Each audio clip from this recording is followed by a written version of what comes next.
오늘은 요한계시록 41번째 시간입니다.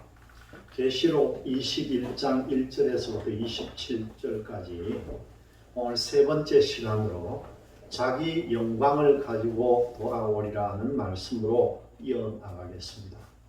먼저 오늘 본문 계시록 21장 10절의 말씀을 봅니다. 성령으로 나를 데리고 크고 높은 산으로 올라가 하나님께로부터 하늘에서 내려오는 거룩한 성 예루살렘을 보이니. 예루살렘 성이 신부랍니다. 여러분들에게 작은 성전이 마음속에 이루어졌으면 그 안에 누가 계십니까? 신랑 되신 예수의 영이 계시고 크게는 예루살렘 성이 성도들이 신부가 되고 그 안에 예수님도 계시고 또 그 안에 하나님도 계시고 그리고 우리도요 그 안에서 산다는 거죠. 우리가 사실 예루살렘 성전에 외양을 짓는 것이 같다는 겁니다. 에베소서 2장 20절에서 21절까지가 그것을 설명한 내용들이었습니다. 이사야서 61장 10절의 말씀을 한번 보겠습니다. 내가 여호와로 말미암아 크게 기뻐하며 내 영혼이 나의 하나님으로 말미암아 즐거워하리니 이는 그가 구원의 옷을 내게 입히시며 공의의 겉옷을 내게 더하시니 신랑이 사물을 쓰며 신부가 자기 보석으로 단장함 같게 하셨습니다. 말씀을 보면은 신부가 결혼할 때에 보석으로 꾸미고 또 신랑은 사모를 썼습니다. 신랑 신부 결혼의 비유로 보았을 때에 예루살렘 성 외경 전체가 신부가 된다는 거죠.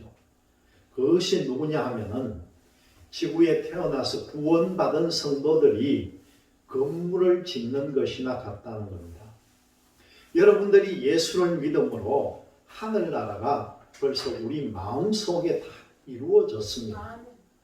예루살렘 성전은 여러분 개인에게는요 작은 성전이고 이것은 구원받은 성도들이 다 들어가서 함께 살 수 있는 큰 성전을 말합니다. 계시록 21장 22절에 예루살렘 성 안에 성전이 없다 그런 말씀이 나옵니다. 성 전체가 성전이라는 거죠. 본문 계시록 21장 22절을 보겠습니다. 성 안에서 내가 성전을 보지 못하였으니 이는 주 하나님 곧 전능하신 이와 및 어린 양이 그 성전이시니라. 성 안에 성전이 없다는 말씀이잖아요. 우리가 살고 있는 곳에 하나님의 성전이 있다는 겁니다. 그렇다고 전체가 하나님의 성전이 됩니까? 안 됩니다. 그런데 예루살렘 성은 전체가 성전입니다. 왜냐하면요, 성 외형이 전부 누구로 이루어졌습니까? 우리 성도들, 신부를 통해서 우리 성도들이 바로 이 신부인데 성도들 신부를 통해서 이루어졌으니까 전체가 성전이 되어버립니다. 그 성 안에서 누구와 살게 됩니까? 우리와 하나님과 예수님과요 모두 같이 사는 것입니다. 그러면은 이제 계시록 21장과 22장은 해석이 끝난 것이 되는 거죠. 이렇게 내용을 먼저 아시고 성경을 보시면 된다는 거죠. 본문 계시록 21장 10절에서 13절의 말씀을 연이어 보겠습니다. 성령으로 나를 데리고 크고 높은 산으로 올라가 하나님께로부터 하늘에서 내려오는 거룩한 성 예루살렘을 보이니 하나님의 영광이 있어 그 성의 빛이 지극히 귀한 보석 같고 벽옥과 수정같이 맑더라. 크고 높은 성곽이 있고 12문이 있는데 문에 12천사가 있고 그 문들 위에 이름을 썼으니 이스라엘 자손 12지파의 이름들이라. 동쪽의 세 문, 북쪽의 세 문, 남쪽의 세 문, 서쪽의 세 문이니. 예루살렘의 성전 이 문이 동서사방으로 각각 세 문씩 모두 합하면은 3, 4, 10입니까? 12문이 된다는 거예요. 그것이 누구의 문입니까? 바로 이스라엘의 12지파의 문이라는 거죠. 시편 24편 7절에서 10절의 말씀을 나눠보겠습니다. 문들아 너희 머리를 들지어다. 영원한 문들아 들릴지어다. 영광의 왕이 들어가시리로다. 문이 어떻게 머리를 듭니까? 문은 바로 이스라엘 12지파라고 했습니다. 영원한 문들아, 이 영원한 문이면은요, 일시적으로 있다가 없어지는 문이 아니라 영원한 예루살렘의 문이라는 거죠. 들릴지어다 영광의 왕이 들어가시리로다. 하나님은 만왕의 왕이시니 거기 들어가야 합니다. 영광의 왕이 누구시냐? 강하고 능한 여호와시오. 전쟁에 능한 여호와시오다. 문들아 너희 머리를 들지어다. 영원한 문들아 들릴지어다. 영광의 왕이 들어가시리로다. 영광의 왕이 누구시냐? 만군의 여호와께서 곧 영광의 왕이시로다. 셀라. 이스라엘 12지파의 이름이 기록되었으니 백성들을 문들이라고 했습니다. 예수님은요, 하늘나라에 들어갔는데 내가 양의 문이다 그렇게 말씀하셨습니다. 그러면 복음이 전파된 것은 어디서부터 시작이 되었습니까? 바로 유대 땅, 이스라엘의 12족속들에서부터 복음이 전파되고 그 복음이요, 이제 지구를 완전히 한 바퀴 돌고 있습니다. 그런데 복음의 시작, 천국에 들어가는 시작이 중동 땅 12지파에서부터 시작되었습니다. 그것을 보고 문이라고 한다는 거죠. 시편 87편 1절에서 3절의 말씀입니다. 그의 터전이 성산에 있으며 여호와께서 야곱의 모든 거처보다 시온의 문들을 사랑하시는도다. 하나님의 성이여 너를 가리켜 영광스럽다 말하는도다. 셀라. 시온의 백성들을 보고 시온의 문들이라고 했습니다. 시온의 백성이면은 이스라엘의 유다 백성들을 보고 시온의 백성이다 그렇게 말합니다. 그러면은 본문의 문들은 누구를 뜻합니까? 이스라엘의 12지파들을 문이라고 했습니다. 우리는 이방 백성들이니까 기초석에 들어가든지 성곽의 벽을 담당하든지 둘 중에 한 가지라는 거죠. 길은 자동으로 믿음으로 가니까 그냥 깔립니다. 고린도전서 3장 16절에도요. 우리는 하나님이 거하실 성전이다 그렇게 말씀합니다. 이제 이 말이 무슨 말씀인지 이해할 수가 있다는 거죠. 이렇게 처음부터 시작되는 말씀을 따라서 계시록을 풀면은 하나님의 진리의 말씀이 맞는지 안 맞는지 하나님도 알고 계시고 우리들도 깨우침을 받는데 그렇지 못하고 혼잡하게 여기저기 막 점거하다 보니까 어떤 것이 맞는 것이고 어떤 것이 안 맞는 것인지 혼동이 되어서 알 수가 없다는 거죠. 하나님의 진리의 말씀은요, 거짓이 없습니다. 여러분들이 하나님의 뜻대로 살기를 원하는 그 사모하는 마음이 있으면요, 바른 길, 옳은 길, 의의 길로 가도록 인도하는 것이 바로 성령께서 하는 것입니다. 오늘 본문 계시록 21장 14절의 말씀을 봅니다. 그 성의 성곽에는 12 기초석이 있고 그 위에는 어린 양의 12사도에 12 이름이 있더라. 에베소서 2장 20절에서 22절을 보았지만은 우리가 다시 한번 봅니다.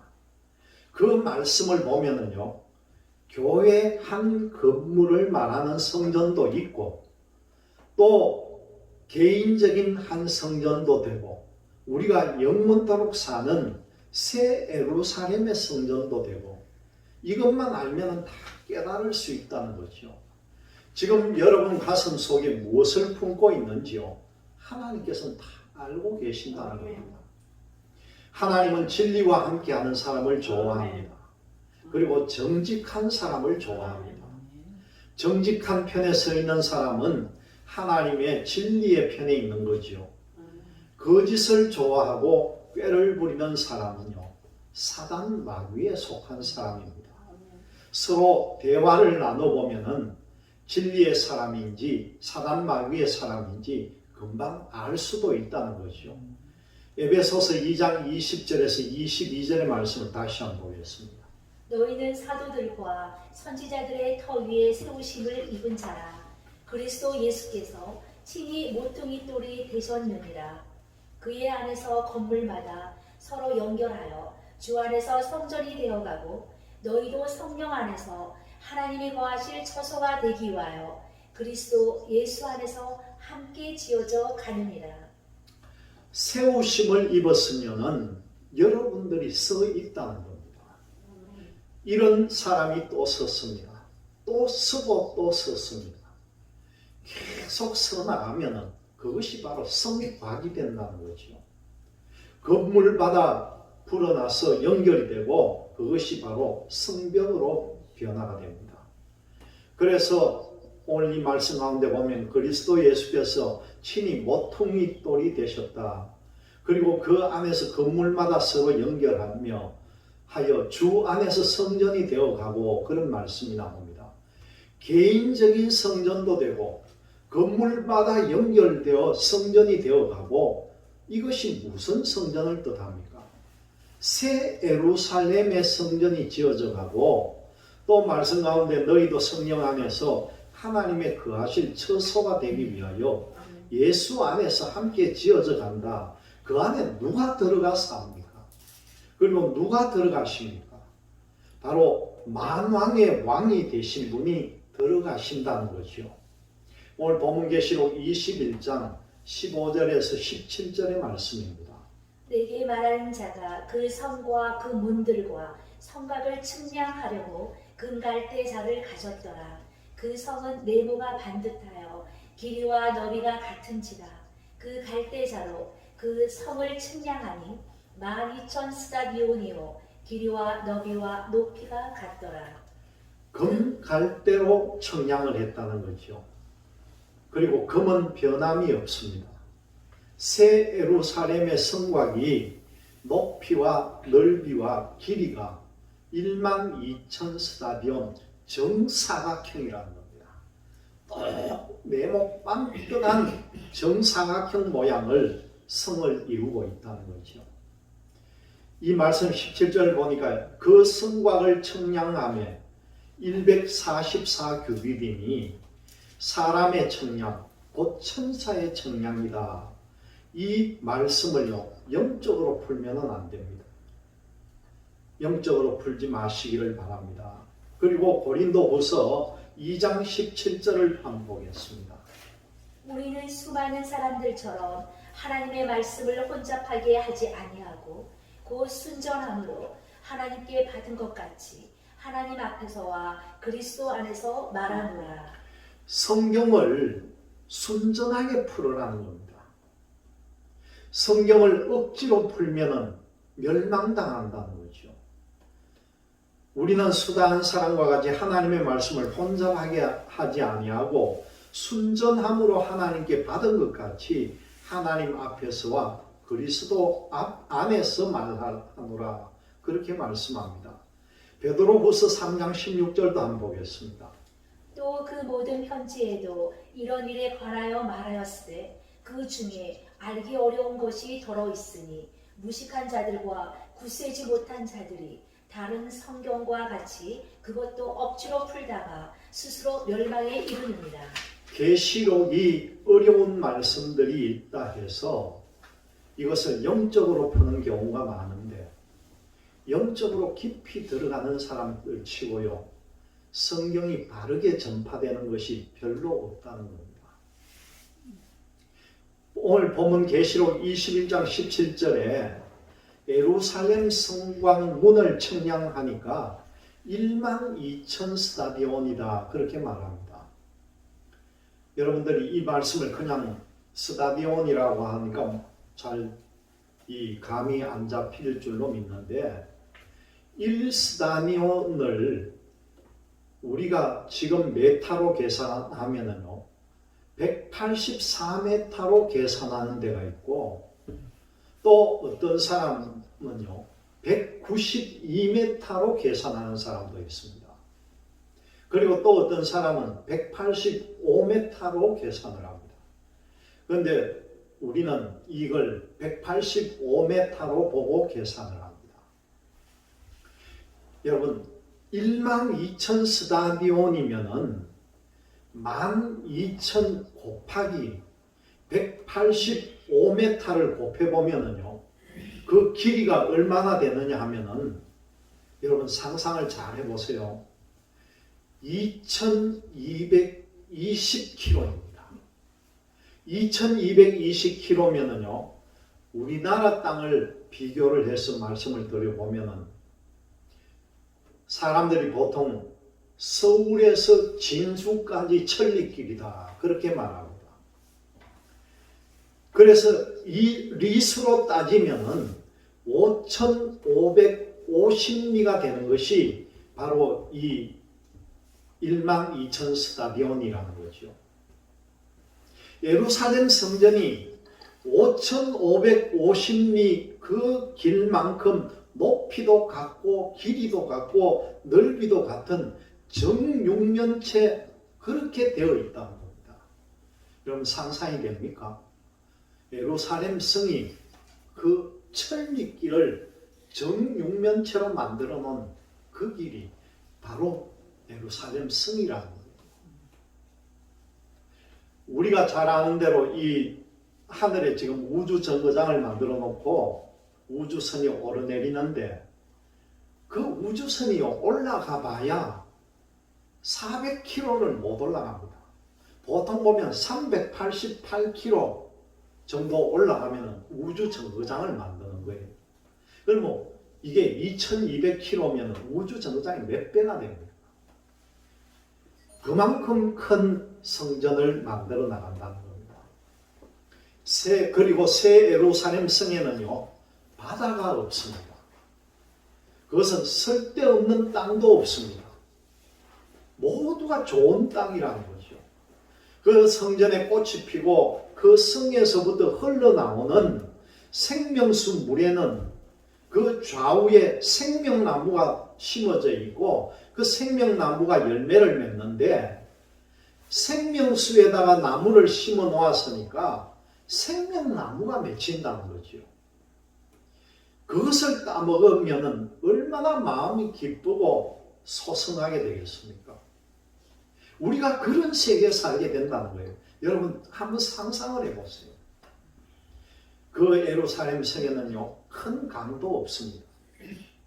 결국 이 지구가 선악과를 따먹고 타락한 후에 6,000년이라고 하는 긴 세월이 흘렀는데 구원받은 성도가 이렇게 적으냐 이렇게 생각할 수도 있는데 그것이 예수를 믿는다는 10사람 중에 3사람 정도 적게 들어갑니다. 왜 그렇겠습니까? 성경을 잘 못 봤다는 거죠. 천국과 지옥을 왔다 갔다 한 그 간증을 책으로 종합해서 쓰고 있는 분이 있는데요. 그 중에 진실로 양심껏 목회를 잘 했는 목사님 분인데 천국에 못 가고 음부에 갇혀 있다는 겁니다. 그 간증을 하는 목사님이 네가 여기 어찌 올 수 있느냐고, 네가 예수 그리스도를 통하지 않고는 천국 못 간다고 그렇게 외쳐놓고 성도들을 양심껏 양육했는데 네가 어찌 여기 왔다는 말인가, 이렇게 애걸복걸하는 것을 보았다는 거예요. 분명히 본인은 예수 그리스도를 믿기 때문에 천국 가는 줄로만 알고 있었는데 죽고 나니까요, 천국이 아니라 엉뚱한 데 와 있더라는 겁니다. 그때 땅을 치고 통곡한들 여러분 소용이 없습니다. 무슨 부끄러운 구원이라도 받는다고 하는데 성경에 그런 말씀이 어디 있습니까? 여러분들은 넉넉히 들어가는 사람들이 되시기를 바랍니다. 우리는 거기에 들어가서 같이 살아야 합니다. 언제까지요? 영원 무궁토록. 이 12,000 스타디온, 이 1스타디온은 185m라고 했으면은 2220km 높이도 길이도 넓이도 똑같은 정육면체 안에서 땅에서만 사는 것이 아니라 새처럼요 공중에 올라갈 수도 있다는 거예요. 공간을 초월한 세상입니다. 이 얼마나 기가 막힌 세상입니까? 그 시작의 출발이 뭔지 아십니까?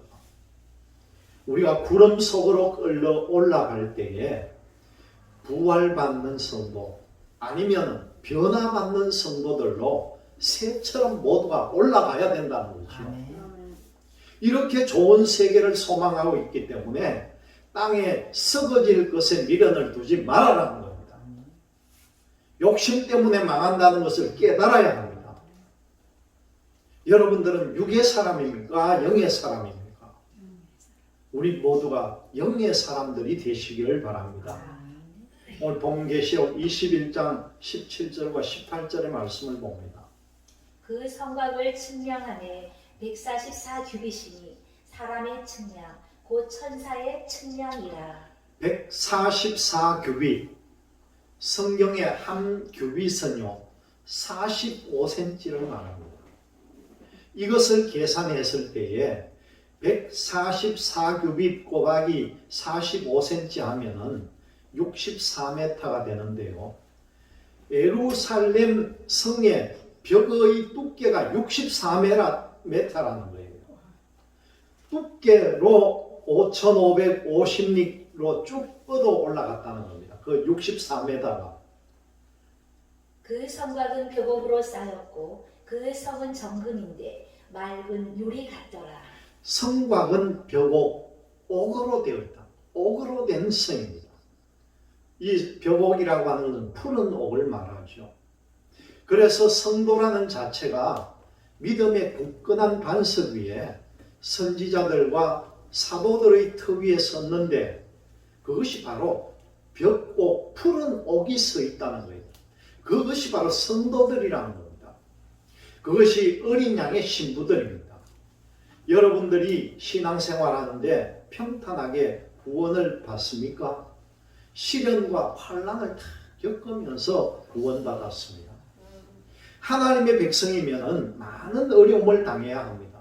왜 그렇겠습니까? 이 세상은 무슨 세상입니까?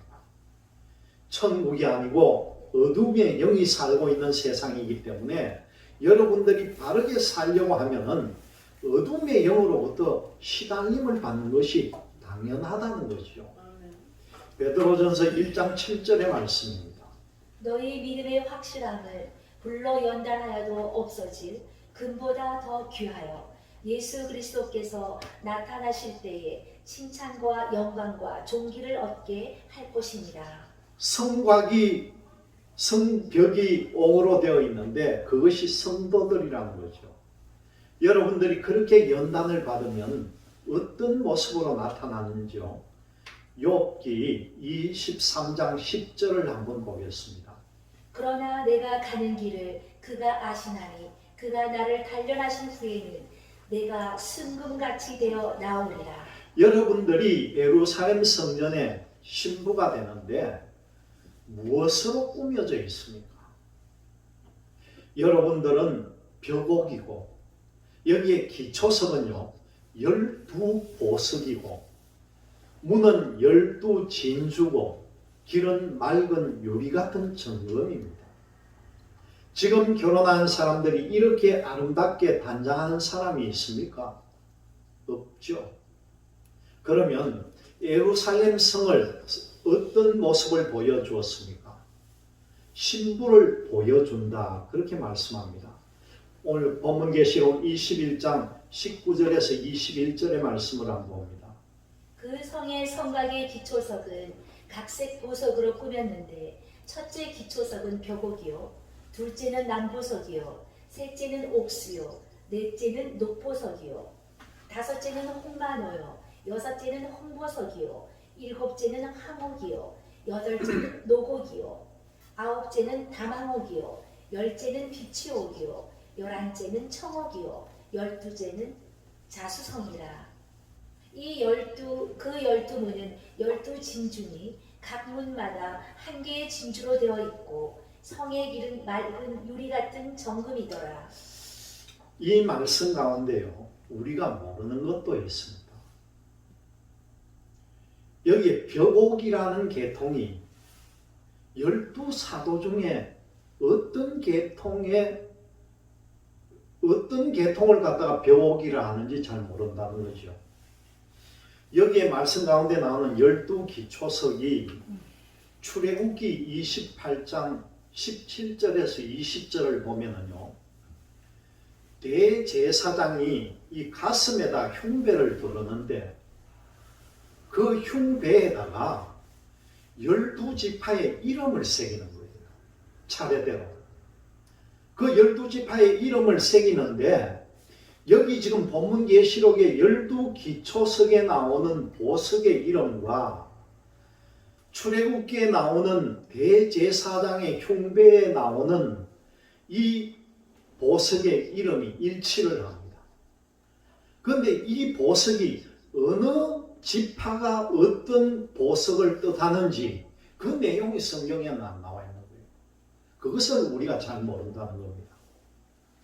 성경에 나와 있는 홍보석이나 벽옥 같은 것은 또 해석이 된 것이 있는데 다른 것은 해석이 잘 안 되어 있어요. 그래서 우리가 저희들도 궁금해가지고 이 보석상에 가서 금은방에 가서 그 경영하는 분들인데 사장님 혹시 남보석이 뭔지 압니까? 하고 물어보면은요, 아는 사람이 없어요. 그 남보석이 뭔지 몰라요. 우리 성경에는 분명히 남보석이니 뭐니 쭉 나와 있는데 이 보석 이름을 아는 분이 없더라고요. 그리고 몇 가지는 이것은 그 뜻이 무엇인지 그것을 가르쳐 주는 말씀도 있습니다. 홍보석 같은 경우에는 그것을 지혜다 그렇게 표현을 하거든요. 지혜를 가지고 지혜로운 말씀을 전하는 사람을 보고 홍보석 같은 사람, 홍보석이다 이렇게 말씀을 하기 때문에 여기 나오는 것 한두 가지는 알겠는데 12가지 보석이 무슨 뜻이 포함이 되어 있는지는 모른다는 겁니다. 12보석이 기초석이라는 것을 우리가 알고는 있는데요. 제가 제 나름대로 이제 찾아봤습니다. 첫 번째 나오는 것이 뭡니까? 벽옥입니다. 이 벽옥이라는 것은 장신구에 서 있는 보석인데 일종의 우리가 석영, 이 각이 지는 유리 같은 석영으로 된 것, 그것을 이 푸른 색깔을 나는 것을 벽옥이라고 한다. 그렇게 기록이 되어 있습니다. 두 번째 나오는 것이 남보석이라고 표현이 되어 있는데 금은방에서는 이걸 잘 모르겠다고 했는데 이걸 찾아보니까 일종의 보석 중에 사파이어 같은 보석이 이 남보석이에요. 그리고 세 번째 보석이 옥수라는 보석입니다. 이것도 마찬가지로 석영의 결정체인데 이 보석으로는 사발을 만들든가 어떤 옛날에는 부싯돌을 만들 때 옥수라는 보석을 썼다 그렇게 말합니다. 그리고 네 번째가 목보석입니다. 아까도 말씀드렸듯이 이 흉패, 대제사장의 흉배를 두를 때 넷째 줄에 들어가는 보석 이름이 목보석이에요. 이것은 아마 보석이 발견되는 그 지명에서 유래가 된 것으로 보이는데 지금의 이 성경에 나오는 요나가 가려고 했던 다시스라고 하는 지명을 따서 이 타르시스라고 해서 녹보석이다 이렇게 표현한 걸로 보입니다. 그리고 다섯 번째는 홍마누라고 나와 있는데 흰색에 그리고 또 붉은 갈색에 줄무늬가 들어가 있는 보석을 붉다 해서 홍마노다 그렇게 붙여진 것 같고요. 여섯 번째 보석이 홍보석인데 이것은 바로 붉은 빛나는 사파이어를 홍보석이다 그렇게 말합니다. 이 홍보석은 바로 아까도 말씀드렸듯이 지혜다 그렇게 표현을 합니다. 일곱 번째는 황옥이 나오는데 여러분 토파즈라고 하는 보석이 있잖아요. 그것을 황옥이라고 표현을 하고 이것은 사면체형이고 투명한 보석인데 황옥이 꼭 황색만 아니라 파랑과 분홍, 갈색의 황옥도 있다는 거예요. 그리고 그 다음에 8번째는 녹옥이라고 되어 있습니다. 이것을 다른 말로는 녹주석이다 말하는데 이것도 육방정 형태의 결정을 녹옥이다 그렇게 말합니다. 그리고 9번째가 담황옥이라고 되어 있는데 이것도 토파즈라고 불리는 붉은 오렌지색의 보석을 말하고 이 담황옥이라고 하는 것은 양성을 의미한다 그렇게 말합니다. 10번째가 비치옥입니다. 황록색 옥수의 일종인데 석영의 일종이라는 거죠. 그런데 이것은 우리가 잘 알고 있는 비녀를 만들 때 쓰는 옥비녀, 그 옥을 비치옥이다 그렇게 말합니다. 그리고 11번째가 청옥인데요. 이것은 맑은 사파이어를 말합니다.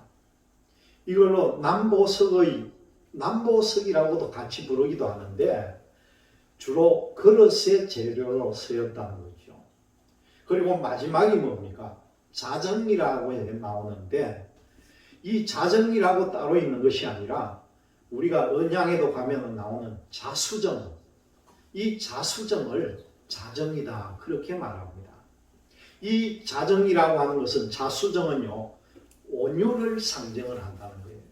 이것처럼 보석에도 그 뜻이 들어가야 되는데 그것이 잘 안 나타나는 것이 조금 부족하고 그 다음에 아까도 말씀드렸듯이 이 어느 지파를 상징하는지 그게 구체적으로 안 나왔다는 것입니다.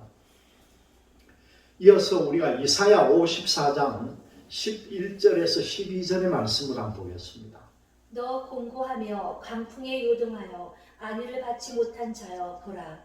내가 화려한 채색으로 내 돌 사이에 더하며 청옥으로 내 기초를 쌓으며 홍보석으로 내 성벽을 지으며 석류석으로 내 성문을 만들고 내 지경을 다 보석으로 꾸밀 것이며. 이것이 바로 우리가 조금 전에 계시록 21장 19절에서 21절 사이에 우리가 보았던 12보석에 대한 그런 설명입니다. 이것도 마찬가지로 12기초석을 설명하는 중에 일부라는 것입니다. 이어서 본문 계시록 21장 22절의 말씀입니다. 성 안에서 내가 성전을 보지 못하였으니 이는 주 하나님 곧 전능하신 이와 및 어린 양이 그 성전이시니라. 성 안의 성전을 내가 보지 못했다는 거죠. 성 안에 성전이 없고 성 전체가 신부라는 겁니다. 성 안에 성전이 없고 예수님을 통해서 성전이 이루어졌다는 거죠.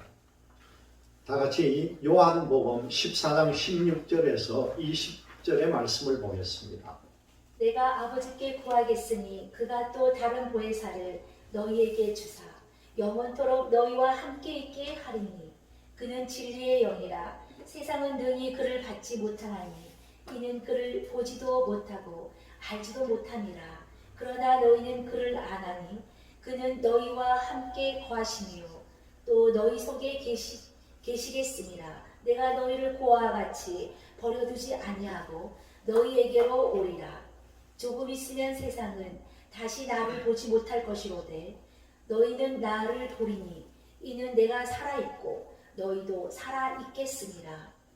그날에는 내가 아버지 안에 너희가 내 안에 내가 너희 안에 있는 것을 너희가 알리라. 예루살렘의 외형은 성도들입니다. 신부라고 했으니까 그 안에 성전이 없고 전체가 성전인데 어린 양 예수가 성전이라는 거죠. 우리가 그 안에 들어갔습니다. 그러면 예수님의 영도 우리 안에 있다는 뜻입니다. 내가 내 안에, 내가 너희 안에 같이 있다는 거죠. 왜 그렇습니까? 우리들 마음속에 성전이 이루어졌기 때문이죠. 그런데 우리가 먹고 마시고 사는 문제 때문에 무슨 영이 들어가 있습니까? 세상의 영도 있고 하나님의 영도 계시다가 하나님의 영이 속이 상하니까 나갔다가 또 은혜를 다시 받고 기쁘고 즐거우면 하나님의 영이 또 들어왔다가 속상한 일이 있으면 또 나가고 그렇게 왔다 갔다 들락날락 한다는 거죠. 에베소서 4장 30절의 말씀입니다. 하나님의 성령을 근심하게 하지 말라. 그 안에서 너희가 구원의 날까지 인치심을 받았느니라. 집에서는 우는 사자처럼 사단 마귀가 여러분들의 은혜를 속기 위해서 화나게 하든지 무슨 근심거리가 생기게 합니다. 집에 유리창이 깨어지거나 만약에 차가 고장이 났다든가 하면요, 금방 근심이 생기는 게 사람의 마음입니다. 그때 오래도록 근심하면 안 된다는 거죠. 데살로니가전서 5장 16절에서 19절의 말씀을 나보겠습니다. 항상 기뻐하라. 쉬지 말고 기도하라. 어떻게 항상 기뻐합니까? 지금 집에 가면은 금방 짜증 나는데 어떤 사람은요, 자녀들이 있는 사람은 이놈들아 밥 너희들이 찾아 먹으면 되지 그것도 못 찾아 먹느냐고 그렇게 부르짖는 사람도 있어요. 그렇게 부인들은 혈기를 부린다는 겁니다. 그러면은 그 마음속에 있던 성령이 속이 상해서 나가버립니다. 하나님의 신은 기쁜 영입니다. 그래서 항상 기뻐하라는 거죠. 그리고 쉬지 말고 기도하라는 겁니다. 범사에 감사하라. 성령이 충만한 사람은 자기 집에 불이 나도요, 웃음이 나와서 견디지 못하는 사람도 있다는 거예요. 이것이 그리스도 예수 안에서 너희를 향하신 하나님의 뜻입니다. 성령을 소멸치 말며 항상 기뻐하고 쉬지 말고 기도하고 범사에 감사하는 것이 무엇인가 했더니요, 성령이 도망가지 못하게 하기 위해서 그랬구나 하는 겁니다. 참지 못하고 혈기를 부리면 하나님의 신은 빠져나가 버린다는 거죠. 어떤 경우에도 여러분들은 근심하지 말기를 바랍니다. 계속 기뻐만 하면은 예수 그리스도와 같은 성자가 될 것인데 그렇게는 하지 못하고 천국과 지옥이 하루에도 12번씩 왔다 갔다 한다는 것이요. 예수님이 베드로에게요, 네가 밀 까부르듯 까불리는 것을 너를 위해 기도한 것이다. 거의 그렇습니다. 어느 정도 신앙이 성숙하면은 악을 악으로 갚지 않고 웃어버린다는 거죠. 왜 그렇겠습니까? 하나님 말씀에 손해보지 않기 위해서라는 겁니다. 이렇게 성 안에 성전이 없는데 예수님이 성전입니다. 예수님이 우리와 함께 있고 우리도 예수님 안에 하나가 되어버렸습니다. 영원토록 망하는 것이 아니라 영원토록 흥하게 하는 것이 성경입니다. 주님과 함께하는 임마누엘의 신앙이 되시기를 바랍니다. 본문 계시록 21장 23절을 봅니다. 그 성은 해나 달의 비침이 쓸데없으니 이는 하나님의 영광이 비치고 어린 양이 그 등불이 되십니다. 새 예루살렘 성에는요, 해가 없다는 거예요. 그러면은 해가 없으면 해는 누구입니까? 하나님이 바로 해라는 거예요. 시편 84편 11절에 보면은요, 여호와는 해라는 말씀이 나옵니다. 시편 84편 11절을 봅니다. 여호와 하나님은 해요 방패이시라. 여호와께서 은혜와 영화를 주시며 정직하게 행하는 자에게 좋은 것을 아끼지 아니하실 것임이니이다. 여호와께서 언제 가서 해노릇을합니까? 새 예루살렘의 세계에 가서 하나님의 영광의 광채가 비치고 예수님이 달 노릇하는 이런 것이 된다는 겁니다.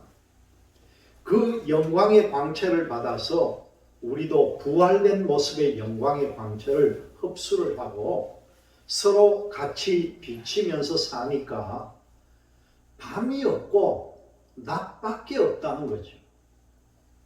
피곤하면은 어떻게 할까 하지만은 피곤함이 없습니다. 거기에는요 사망이 없는 곳이에요. 질병도 없고 아픔도 없고 괴로움도 없는 곳입니다. 그리고 좋은 것도 한두 달이죠. 그러니까 12가지 실과가 맺히는 곳입니다. 맛이 다 틀린다는 거죠. 느끼는 기쁨이 다 틀린다는 말입니다. 무슨 말인지 이 말씀을 알아들어야 합니다.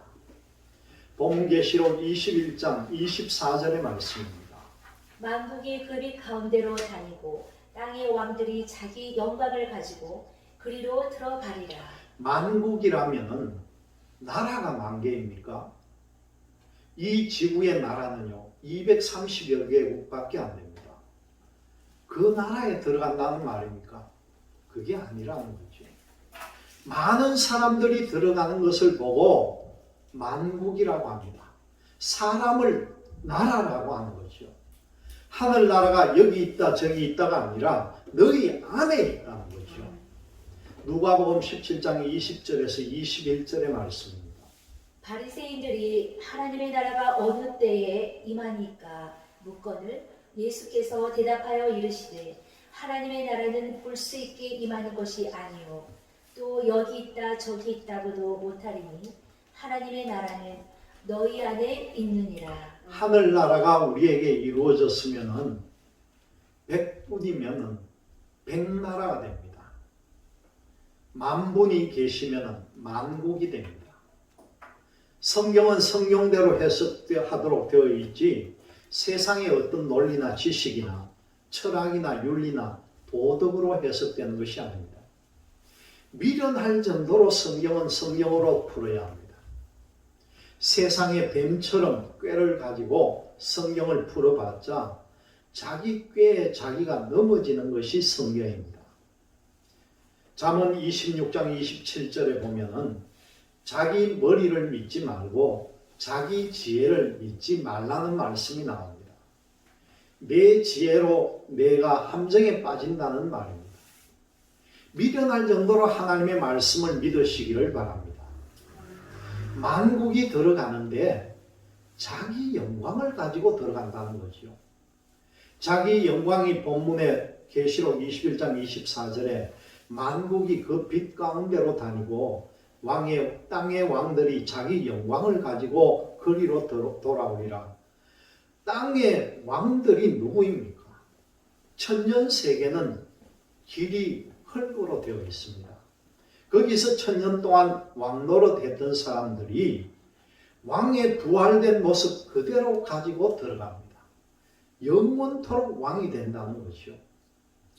새 예루살렘 세계에는 길이 정금으로 깔려져 있고 천년 세계는요 그냥 땅으로 되어 있습니다. 땅의 왕들이 자기 영광을 가지고 그리로 들어오리라. 자기 영광 왕이면 왕들도 영광이 똑같은 것이 아니라 다르다는 거죠. 고린도전서 15장 41절의 말씀입니다. 해의 영광이 다르고 달의 영광이 다르며 별의 영광도 다른데 별과 별의 영광이 다르도다. 각자 다 다르다는 거죠. 여러분이 해의 영광을 가지고 들어가더라도요 더 좋은 햇빛의 광채가 비치는 영광의 부활이 된 사람도 있고 그보다 조금 못한 사람도 있고 서로 차이가 있다는 겁니다. 왕도 똑같은 왕이 아니라는 거죠. 전 세계의 왕도 미국의 대통령이 제일 영광이 크게 나타납니다. 그와 같다는 겁니다.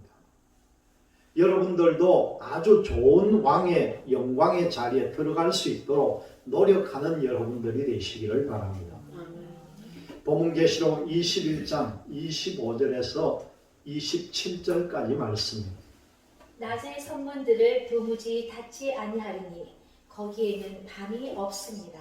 해와 달이 설 데가 없고 하나님의 영광의 광채가 계속 비치고 있기 때문에 이곳에는 밤이 없다는 거예요. 거기에 어떤 사람들이 들어갑니까? 두루마기를 빠는 사람들이 들어갑니다. 천년세계는 죄인은 못 들어간다는 단서가 없습니다. 그러나요, 이 새 예루살렘 세계는요, 죄인들은 못 들어간다고 되어 있습니다. 곡과 마곡은 죄인입니다. 사람들이 만국의 영광과 존귀를 가지고 그리로 들어가겠고 백성들 가운데 어떤 사람은 달의 영광의 부활체도 있고요, 별의 영광의 부활체도 있습니다. 어떤 사람들이 묻습니다. 목사님, 그러면은 죽었다 부활되는 사람들만 그렇습니까? 변화인은 어떻습니까? 이렇게 질문이 될 수도 있습니다. 변화인도요, 해와 같이 영광의 변화체가 있을 수가 있고, 달과 같이 변화체가 되는 사람이 있을 수가 있고, 또 별도 마찬가지입니다. 하나님은 공의로운 분입니다. 무엇이든지 속된 것이나 가증한 일 또는 거짓말하는 자는 결코 그리로 들어가지 못하되 오직 어린 양의 생명책에 기록된 자들만 들어가리라. 이 27절을 여러분 잘 기억해야 합니다.